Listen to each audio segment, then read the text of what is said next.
We're back for some 10-minute Pilates today, this time focusing on pelvic floor. Now, we're not just talking about squeezes. This is about ways that we can use Pilates to really get the pelvic floor working, just changing some of the focuses and some of the feels about each exercise as we go along to make sure you feel you've got a really comprehensive pelvic floor workout. So this is for you if you are someone that just needs a little bit of extra help in the pelvic floor department. So we're starting standing, and we're starting really thinking about the position that we're standing in. If your pelvis is kind of tipped this way, there's a lot more pressure down on the pelvic floor, and we're not really getting the most out of the muscles here that help support us, or the muscles here that help support us. So pelvic floor isn't just about pelvic floor muscles, that big hammock of muscles underneath. It's about supporting it with the tummy, with the glutes, with the inside of the thighs. So your feet, generally in Pilates, we're aiming for around hips width apart, maybe slightly wider. You want to feel the weight is in all of the feet, so balls of the feet, the heels, get that little sense of, okay, am I grounded into the floor? Notice I've got a slight softness to my knees. Don't want to lock out because that has a tendency to start to bring those hips forwards. And then I'm going to bring my hands to the back of the pelvis. Often start a class like this. Send your tail and just let it come down to your heels.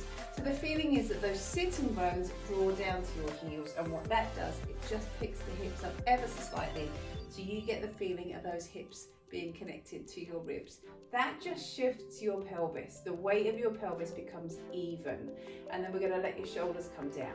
And then I just want you to feel that you can take a big breath in, and on your out breath, rather than just focusing on drawing your tummy away from the waistband of your leggings, I want you to feel, if you've got your little hip points here, and can you feel as you breathe out that you pull up towards the ribs? And it's a much stronger sensation of lifting up. And when we're standing, we're working against gravity, so this makes pelvic floor exercises a little harder. But obviously, this is a way that you can comfortably and without being self-conscious, you can do the exercises at any point during your day. And then I want you to feel on that out breath that you let your tail come towards your pubic bone. And now something I quite often say in my classes and remind people of is that we really want to think about the perineum, so that big network of pelvic floor muscles under the perineum. That's where we want to focus a lot of our work. So breathe in, and on your exhale, tail to pubic bone, get that lift of those hips up to the ribs, and you really get that sense of that you're grounded here. Then we're going to take this and we're going to bring it into a squat.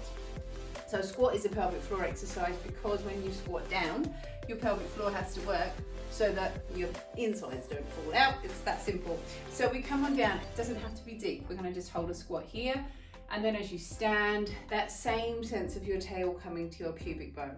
So breathe in lower, and on your out breath, lift up. Now, of course, you don't have to exclusively do this little focus when you're doing your pelvic floor exercises.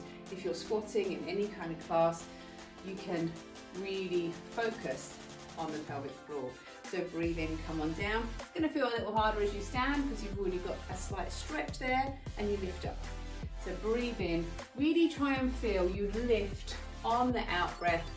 Your diaphragm lifts as you exhale. The pelvic floor is related, so it's just much more of an instinctive movement to do. Then from here, we want to start thinking about a wider stance. So to start to challenge your pelvic floor, we come from a kind of feet narrow position and we start to stretch out. So I want you to feel now that we're going to come onto one leg, we're going to lift and balance, and on that out breath, lift up. Bring your foot down, on your out breath, lift up. We come down, on your out breath, lift up.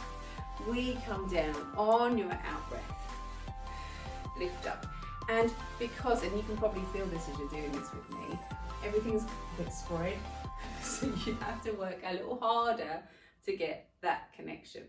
So that's some standing work, just a few ideas to get you started. You can spend a little more time on those if you need to, pause, go back over them. But let's take it down onto the floor now. If you come on down with me onto the floor, I've got a cushion here. You can also use one of those squidgy balls, any kind of ball, tennis ball will do. we're going to pop it between your thighs. I'm going to fold mine in half, so I've got a little bit of something to hold on to. I'm trying to make sure my feet are at the same width apart as my knees. Now press your hands down and lift up into a bridge for me. So the bridge position is great because whereas when we were standing we were working against gravity to do the pelvic floor exercises, from here we're lifted, we're working with gravity because everything is coming this way. So as you come into your bridge position, just slide your head away. You're going to lift the hips up. Now I want you to feel that you can just let your pelvis spin under. If you're not sure what I mean by that, if you had a little piece of string on your tail, you could bring it under. And as you do that, you'll know you get it right because suddenly you can feel your bottom working. And as I've said before, bottom, a really good support act for your pelvic floor. So bring your hands by your sides. You're going to push through your feet, lift your hips up and just slide your head out and away.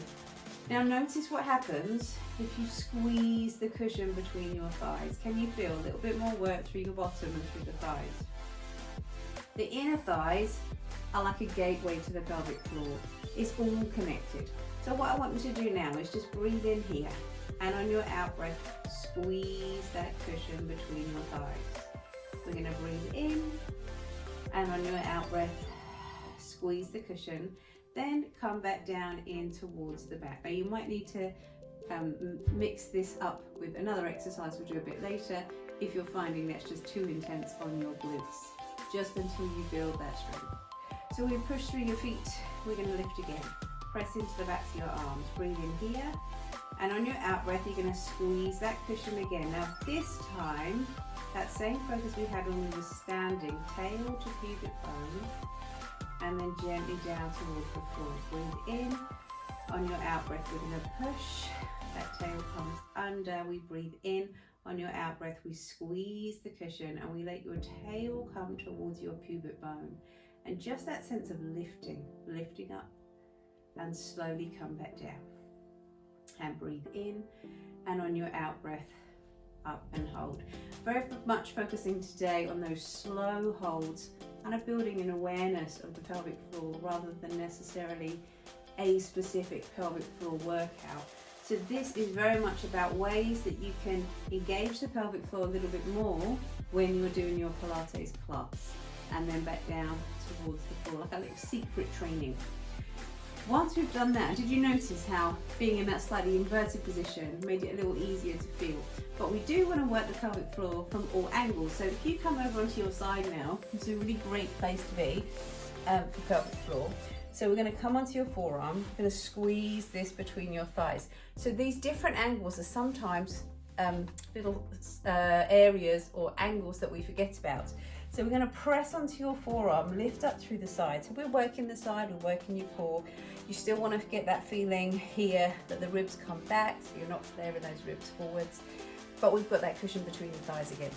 And what you're going to do from here is breathe in, and on your out breath, squeeze the cushion and get that lift again up through the pelvic floor.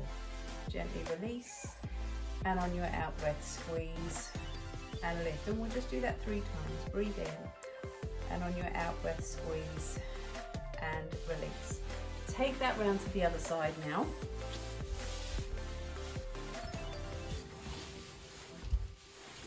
So again from here, we've got that cushion between your thighs, and we're going to breathe in, and on your out breath, we squeeze and lift. Breathe in. On your out breath, squeeze the cushion and get that lift tail to pubic bone and up inside. So when you're doing any side work in Pilates, whether that's side lying leg kick or here in your little side bridges, you can really get that pelvic floor working. And you'll notice as you move around different angles that some places feel easier or harder than others to do. Gently release. And then the last thing we're going to do here, coming onto your hands and knees, I'd still like you to have that cushion between your knees. So your hands come under your shoulders. And now from here, we'll breathe in, and again on your out breath, we're going to squeeze the cushion, but try and lift the tail to the pubic bone. So another change of angle for the pelvic floor. Breathe in. On your out breath, lift. And then also get that lift of your hips all the way up to your ribs. You can make this a little bit more challenging by adding your hover. So we breathe out, lift and hover. Inhale, come back down. Again from here, breathe out, lift and hover. Inhale, lower.